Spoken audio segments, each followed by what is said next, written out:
because of a simulation, and they admit it.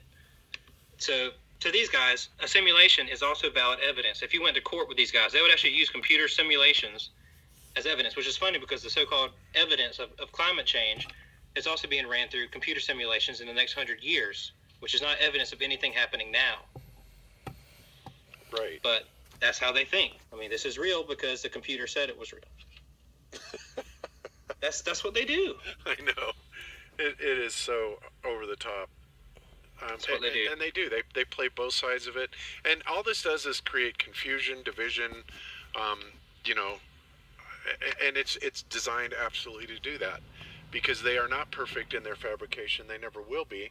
And people like you or anybody else out there is going to be finding these errors and these pictures and exposing them. So all they can do is create a certain degree of ambiguity around them. And, you know, they have, let's face it, the elites have the best minds money can buy. And, you know, our opponent is well researched and is also quite intelligent. But, you know, they cannot overcome all of us. You know, they're not going to get it by all of us. And that's the good thing about, you know, what people like you are doing in this work. Yeah, and they tell you how good their modeling is. They tell you, it says right here, first, it is essential for NASA to be able to simulate existing and future types of observations with a resolution that is close to the footprint size of the satellite instruments. I mean, it's vital that we get the results that people would expect from satellites. Mm-hmm. And they tell you they tell you how they do it.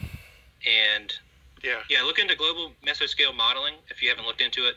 This is, I believe, kind of the way they've let the cat out of the bag with how they're doing it, because they've actually done these up to 2 years before, right? And supposedly with really good accuracy. So, and you know, the thing about this whole global mesoscale modeling, all this is you know, put forth to be legitimized, and people to say, okay, well, you know, they have their explanations, they have their data, this is the way they do it.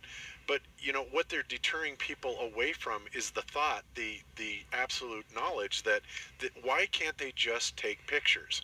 Why can't they put a camera on the moon? Why can't they put the camera on the Himawari, take entire untouched videos, give us the raw data, all this stuff. And of course, we know the reason for that.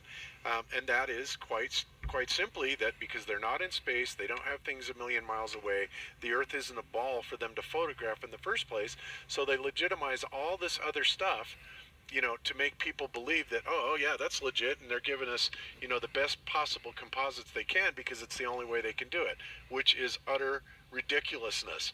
I mean, there is no reason in the world why we shouldn't have tons, thousands, hundreds of thousands of pictures and video from satellites and, you know, places like the moon that are far enough away to give us the wide enough perspective that we would need to see this.